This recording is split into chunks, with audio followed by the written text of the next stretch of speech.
예배를 사모하는 마음으로 이렇게 오후 예배 시간까지 오셨지만 아침 일찍부터 나와서 또 교회를 또 섬기신 우리 분들도 계실 것이고, 또 우리가 점심을 또 드신 터라 내 의지와는 다르게 눈이 또 사르르 감기는 그런 상황은 어쩔 수 없는 것 같습니다. 그래서 우리가 잠도 조금 깰 겸 제가 간단한 퀴즈를 한번 드려볼 텐데요. 제가 이 단어의 문장의 앞부분을 말씀을 드리면 그 뒷부분의 그 문장이나 단어의 뒷부분을 맞추시면 되겠습니다. 어렵지 않으니까 잘 듣고 맞춰보시면 감사하겠습니다. 고슴, 네, 이렇게 하는 겁니다. 네. 겨드, 네, 맞습니다. 일석이조, 네. 그럼 난이도를 조금 올려보겠습니다. 네. 낱말은 새가 듣고, 네. 네. 성도여 다 함께. 네. 네, 너무 잘하시는데 이제 마지막 문제입니다. 이것까지 맞추시면 선물은 없지만 그래도 의미가 있을 것 같습니다. 마지막 문제. 문태현 입니다. 잘생김입니다. 네. 네, 이처럼 제가 단어나 문장의 일부만 드렸어도 여러분들이 답을 맞추실 수 있었던 이유는 그 단어에 대한 문장이나 또 혹은 단어나 문장에 대한 이해가 우리 성도님들이 충분히 이해되어 있는 그런 상태였기 때문에 충분히 말할 수가 있었다라는 것이죠. 그렇게 원인만 듣고도 우리가 결과를 맞출 수 있었던 것입니다. 오늘 말씀의 제목이 무엇입니까? 바로 부름받은 성도들은입니다. 그러니까 소위 이 퀴즈와 같이 원인만 드린 상태인데요. 그런데 오늘 설교가 다 마칠 때에는 우리 부름받은 성도들은 그 성도들에 대한 그 결과가 무엇인지를 우리가 또한 정확하게 한번 이해하시게 될 뿐만 아니라 그에 따른 정확한 대답까지도 말할 수 있게 되기를 기대합니다. 그래서 우리가 부름받은 성도들은 이라고 하면 자연스럽게 이와 같은 합당한 삶을 살아가시게 되는 우리 모든 성도님들이 되시기를 축복합니다. 네, 베드로는 오늘 본문을 시작하면서 이렇게 성도들에게 주어지는 의무가 있음을 강하게 권면하고 있습니다. 8절에 보시면 마지막으로 말하노니 너희가 다 마음을 같이하여 라고 이렇게 시작을 하고 있지요. 이것은 지금까지 베드로가 이제 앞에 서신들을 통해서 권면했던 바를 이 정리함으로써 이제 결론을 내는 부분이다라고 말씀드릴 수 있습니다. 그러나 성도로서 해야 하는 이 삶의 의무가 결코 선택의 사항이 아니라는 것 또한 말하고 있다는 겁니다.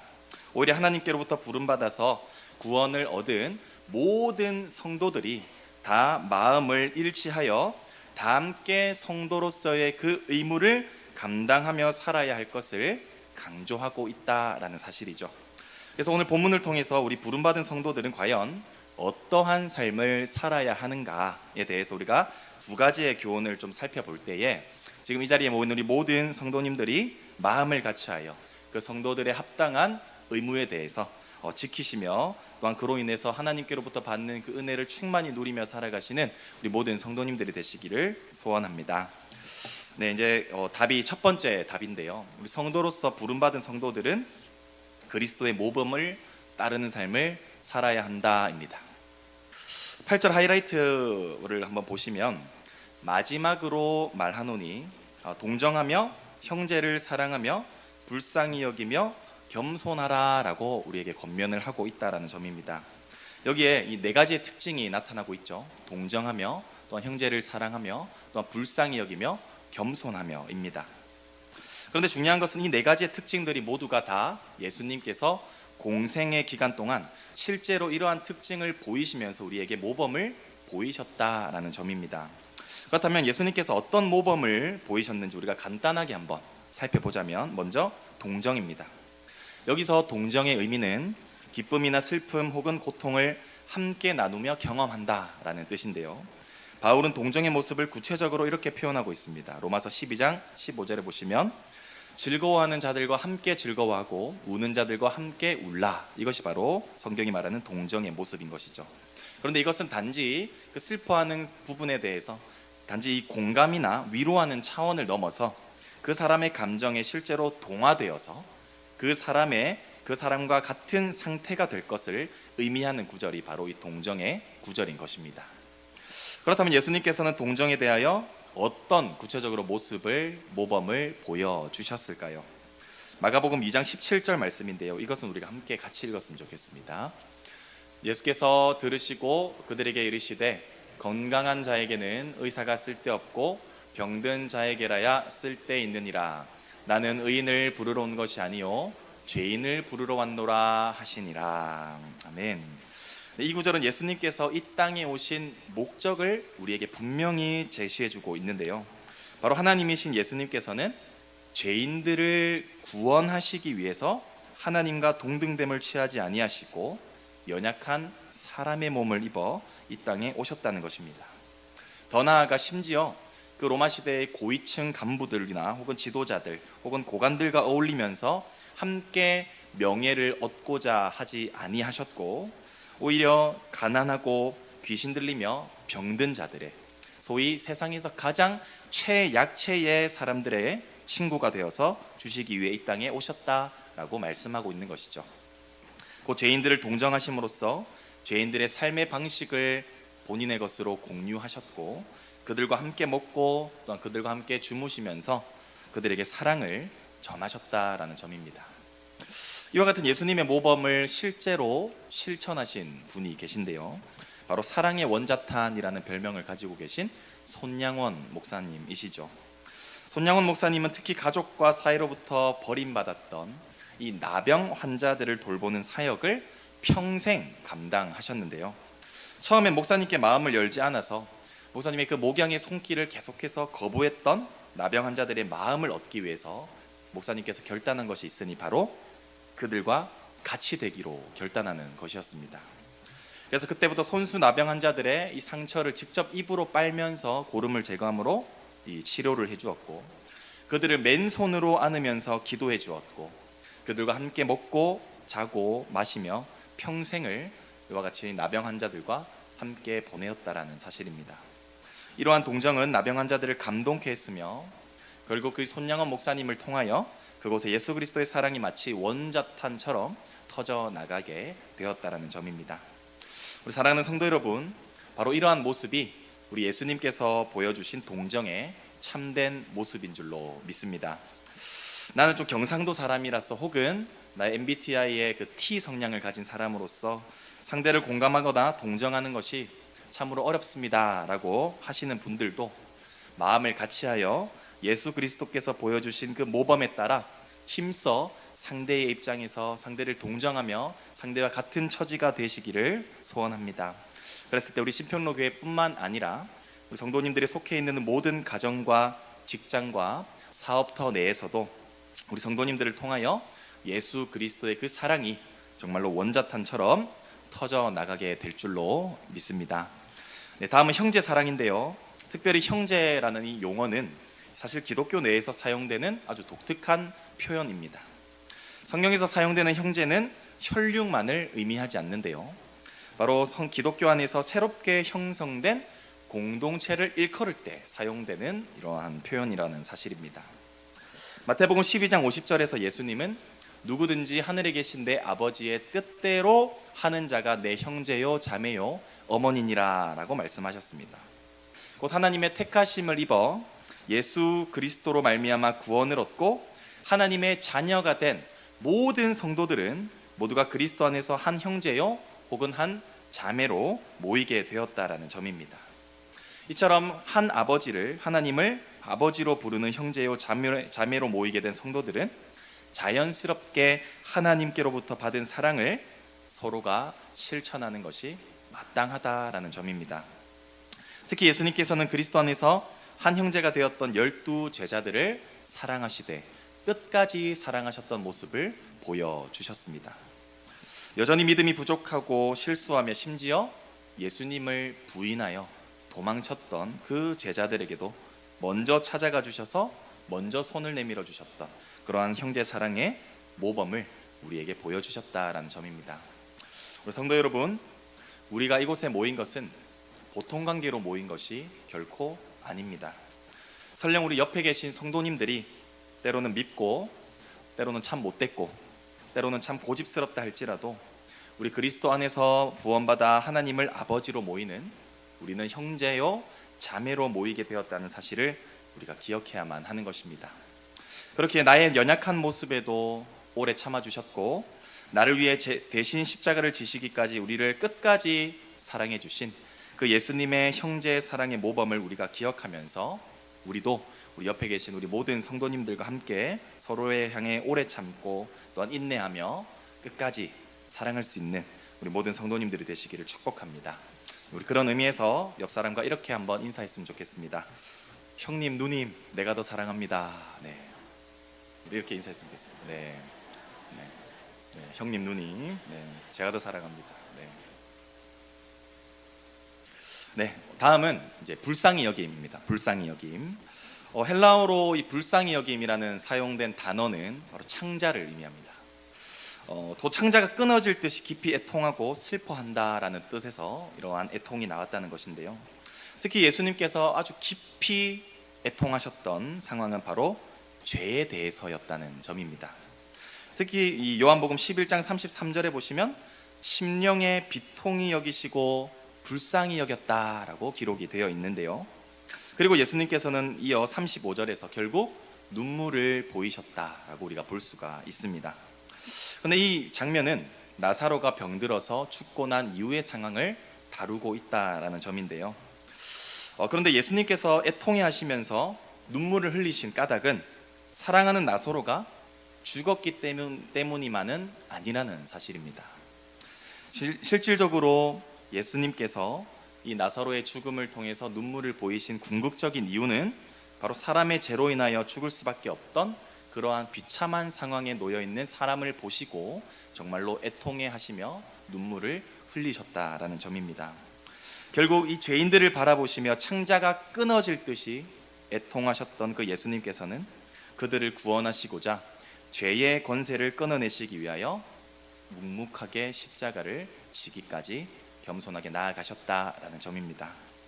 우리 성도 여러분, 우리도 아직까지 구원받지 못한 영혼들을 바라보았을 때 이 예수님과 같이 그들을 불쌍히 여기는 마음을 우리가 가져야 할 줄로 믿습니다.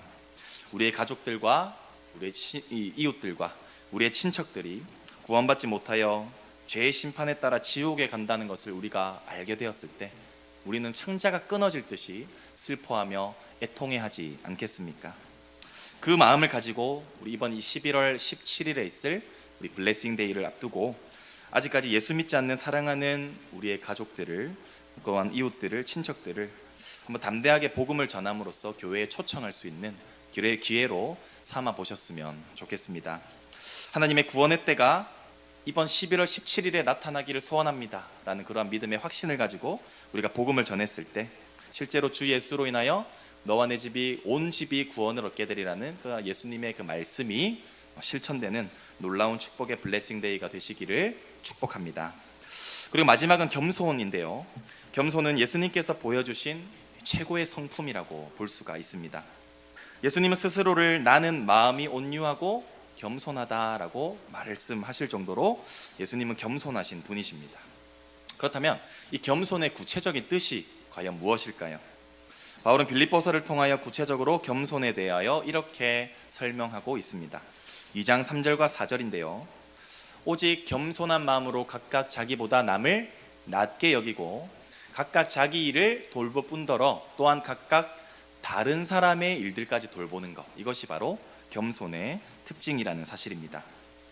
마태복음 20장 28절에서 예수님께서는 이러한 겸손의 두 가지의 특징을 정확하게 수행하시기 위하여 이 땅에 오셨음을 볼 수 있는데요. 첫 번째로는 인자가 온 것은 섬김을 받으려 함이 아니라 도리어 섬기려 하기 위해서 이 땅에 오셨다는 것이죠. 실제로 예수님께서는 아주 미천한 하인들이 행하는 그 발을 씻기는 일들을 제자들을 위하여 친히 감당하심으로써 정말 섬김의 자세를 보여주셨다는 겁니다. 그리고 남의 일을 돌보는 것, 그것은 바로 역시나 방금 읽었던 마태복음 20장 28절의 그 하반부의 부분인데요. 바로 자기 목숨을 많은 사람의 대속물로 주기 위해서 이 땅에 오셨다라는 겁니다. 그러니까 구속사역을 완성하시기까지 예수님께서는 자기 일도 아니지만 죄가 없으신 예수님이셨지만 우리의 죄를 용서하시기 위하여 또한 구원하시기 위하여 죽지 않아도 되실 그 상황 가운데에서 끝까지 십자가에 지시기까지 모든 멸시와 고통을 받으심으로 말미암아 모든 구원의 사역을 묵묵하게 이루셨다는 것을 우리가 볼 수 있습니다. 이것처럼 겸손의 왕이 바로 우리 예수님이라는 사실이죠. 우리 성도 여러분, 당시에 서신이 쓰여진 로마 시대에서 이 겸손이라는 덕목은 사회적 지위가 가장 낮은 비천한 사람들의 특징이었습니다. 실제로 그들은 무언가를 할 수 있는 능력이나 재력이 없었기 때문에 항상 낮은 자리에서 남을 섬길 수밖에 없었다라는 것이고, 그로 인하여 수치와 능욕을 받기도 하였다라는 것입니다. 그러나 예수님께서는 이러한 겸손의 자세야말로 기독교 정신의 가장 합당한 자세다라고 말씀하고 계십니다. 남을 나보다 더 낮게 여기며 또한 섬김을 받는 자세가 아니라 섬기는 자세, 이러한 겸손을 말이죠. 물론 우리도 이처럼 예수님의 모범을 따라 우리가 겸손하게 살아가다 보면 결국 이로 인해 따른 손해나 혹은 멸시와 또한 핍박을 받을 수도 있을 것입니다.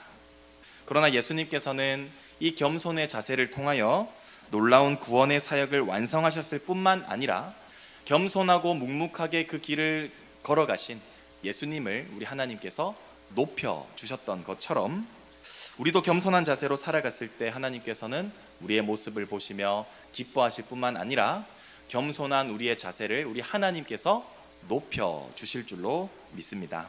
우리 이러한 네 가지의 특성인 예수님의 모범을 따라 행하는 우리 모든 성도님들이 되시기를 예수 그리스도의 이름으로 축복합니다. 마지막으로 두 번째인데요, 두 번째는 부름받은 백성들은, 성도들은 하나님 나라의 시민다운 모습으로 살아야 한다라는 점입니다.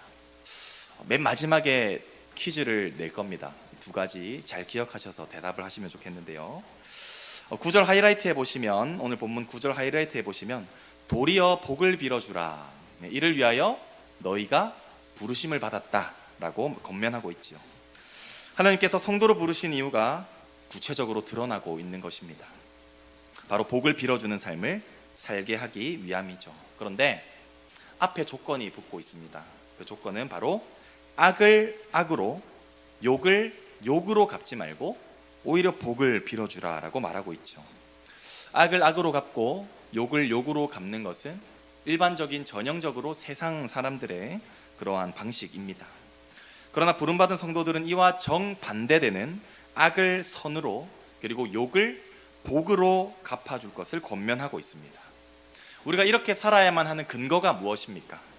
바로 9절의 하이라이트를 보시면 이는 복을 이어받게 하려 하시기 때문이라는 사실입니다.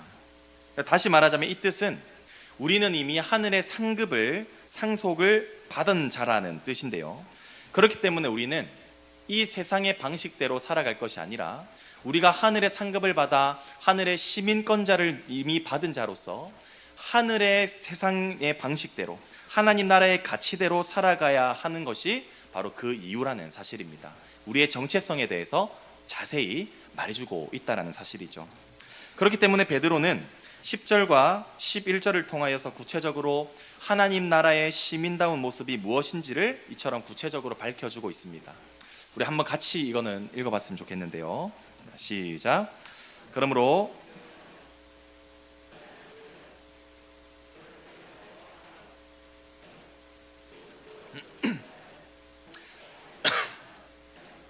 화평을 구하며 그것을 따르라. 아멘. 이것이 바로 우리 하나님 나라의 시민자로서, 시민권자로서 행해야 되는 우리 생활의 방식이라는 사실입니다. 그런데 먼저 앞부분의 이 생명이라는 것은 그리스도로 말미암아 주어진 부활 이후의 영생을 의미합니다. 그리고 좋은 날이라는 것은 하나님 나라에서 거하는 삶인 바로 이 삶의 기간들을 의미하지요. 곧 구원받아서 하나님의 자녀가 되어 하늘의 유업으로 상속받은 성도들은 영생을 얻고 하나님 나라에 거하게 될 그 날까지 우리가 이 땅 가운데에서 하나님의 나라의 백성으로서의 의무를 다해야 한다라는 것을 의미한다라는 사실입니다. 그 의무는 악한 말을 그치고 입술로 거짓을 말하지 않고 또한 악에서 떠나 선을 행하는 것이라는 사실입니다. 베드로는 그렇게 살아가는 자들의 인생을 하나님께서 책임지시고 또한 보장하신다라고 말하고 있습니다. 우리 마지막으로 12절 말씀을 같이 한번 읽어보도록 하겠습니다. 주의 눈은 의인을 향하시고 그의 귀는 의인의 간구에 기울이시되 주의 얼굴은 악행하는 자들을 대하시느니라 하였느니라. 아멘. 우리도 때론 믿음 생활을 하며 악인들에 의해 능욕과 멸시를 당해 비천한 상태에 놓일 수 있습니다. 그러나 그렇게 된다 할지라도 우리가 악을 악으로 욕을 욕으로 갚지 않고 하늘의 그 시민권자다운 모습으로 우리가 참고 인내하며 기도하며 살아가는 자들의 모습을 우리 하나님께서 다 보고 계신다라는 점입니다. 더 나아가 우리 주님께서는 그 악인들을 심판하심으로써 또 성도들의 눈물과 고통을 다 닦아주시며 위로해 주실 것이며 하나님 나라에 가는 그날까지 우리의 발걸음을 담대하게 인도하실 것이라는 사실이 바로 12절에 기록되어 있는 말씀입니다.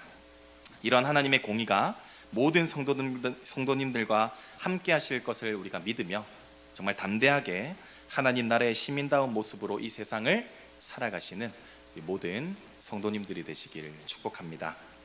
말씀을 맺으며 약속한 대로 마지막으로 퀴즈를 한번 내보겠습니다. 우리 부름받은 성도들은 첫 번째로 그리스도의 모범을 따르며 살아가는 삶을 살아야 한다는 것과 두 번째로는 하나님 나라의 시민다운 모습으로 살아야 한다. 우리가 이렇게 바로바로 대답이 나오는 그러한 삶이 되었으면 좋겠습니다. 우리가 이 두 가지의 사실을 기억하시며 우리가 이 의무대로 살아감으로써 부름받은 성도로서의 그 합당한 삶을 살아가심으로 하늘의 유업을 반드시 상속으로 받게 되는 놀라운 축복을 누리며 살아가는 우리 모든 성도님들 되시기를 예수 그리스도의 이름으로 축복합니다. 기도하겠습니다. 하나님 아버지 감사합니다. 오늘도 말씀을 통하여 우리에게 은혜를 더하여 주시니 감사합니다.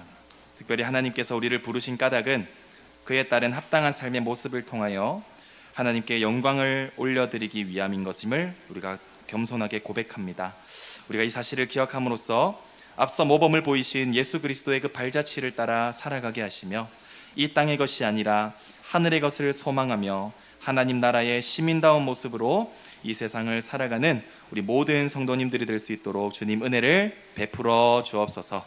주님께 감사드리옵고 지금도 살아계시는 우리 구주 예수 그리스도의 이름으로 간절히 기도드립니다. 아멘.